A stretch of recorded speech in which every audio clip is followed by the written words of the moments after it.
BJP plan बनाती रह गई और अखिलेश यादव ने बाजी कर ली अपने नाम। उपचुनाव के लिए सपा चीफ ने उम्मीदवारों का चयन कर लिया, अब ऐलान का इंतजार। सबसे चर्चित अयोध्या की इस विधानसभा सीट से सांसद अवधेश प्रसाद के बेटे को मैदान में उतारने की तैयारी। उपचुनाव में देखेगा बेटा और बेटियों का जलवा।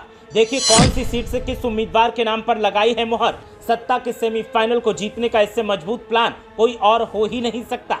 बीजेपी वाले सिर्फ समीक्षा करने में लगे रहे और इधर अखिलेश यादव ने समीक्षा के बाद बैठक की और बैठक के बाद उपचुनाव के उम्मीदवारों को भी फाइनल कर दिया है। 10 सीटों पर होने वाले उपचुनाव में अखिलेश यादव ने उम्मीदवार लगभग फाइनल कर दिए हैं और फाइनल करने के साथ ही ऐलान कर दिया है कि तैयारियां तेज करो और सत्ता के सेमीफाइनल इस चुनाव को हर हाल में जीतना है।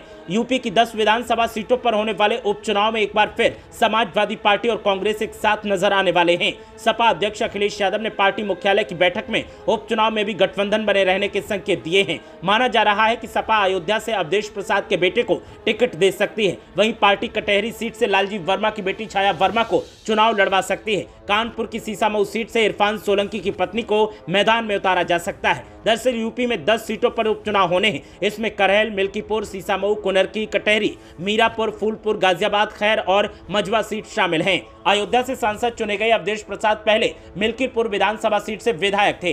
अवधेश प्रसाद के सांसद बनने के बाद ये सीट खाली हो गई थी। अब उपचुनाव में ये सीट सपा गंवाना नहीं चाहती है। ऐसे में सपा मिल्कीपुर सीट से अवधेश प्रसाद के बेटे अजीत को चुनाव में उतार सकती है। वहीं अंबेडकर नगर से सांसद बनने से पहले लालजी वर्मा कटहरी सीट से विधायक थे। लालजी वर्मा के सांसद बनने के बाद ये सीट खाली हो गई। अब सपा यहां उपचुनाव में लालजी वर्मा की बेटी छाया वर्मा को चुनाव मैदान में उतार सकती है। वहीं कन्नौज से सांसद चुने गए अखिलेश यादव इससे पहले करहल विधानसभा सीट से विधायक थे। अखिलेश यादव के सांसद बनने के बाद यह सीट खाली हो गई है। ऐसे में सपा यहां उपचुनाव में तेज प्रताप यादव पर दांव लगा सकती है। बता दें कि लोकसभा चुनाव में समाजवादी पार्टी और कांग्रेस ने मिलकर चुनाव लड़ा था। यूपी में सपा ने 37 सीटें जीती तो वहीं कांग्रेस ने 6 सीटों पर परचम लहराया। लोकसभा चुनाव में मिली बड़ी जीत के बाद सपा अध्यक्ष अखिलेश यादव ने उपचुनाव से दूरी बनाने का मन बनाया था। बीते दिन समाजवादी पार्टी मुख्यालय पर हुई बैठक में अखिलेश यादव ने उपचुनाव लड़ने के संकेत दे दिए। अब माना जा रहा है कि सपा एक बार फिर कांग्रेस के साथ गठबंधन कर सकती है और गठबंधन के साथ मैदान में उतर सकती है।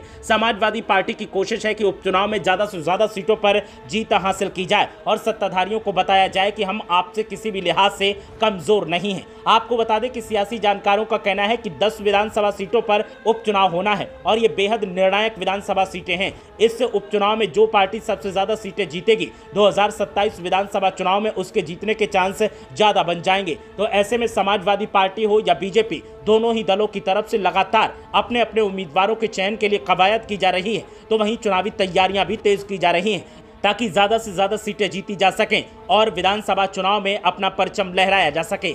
देखना यह है कि जब विधानसभा का उपचुनाव इन सीटों पर होगा तो नतीजे जब सामने आएंगे तो उनमें कौन सी पार्टी की विजय पताका सबसे ज्यादा फहराएगी। ब्यूरो रिपोर्ट, मीडिया हलचल।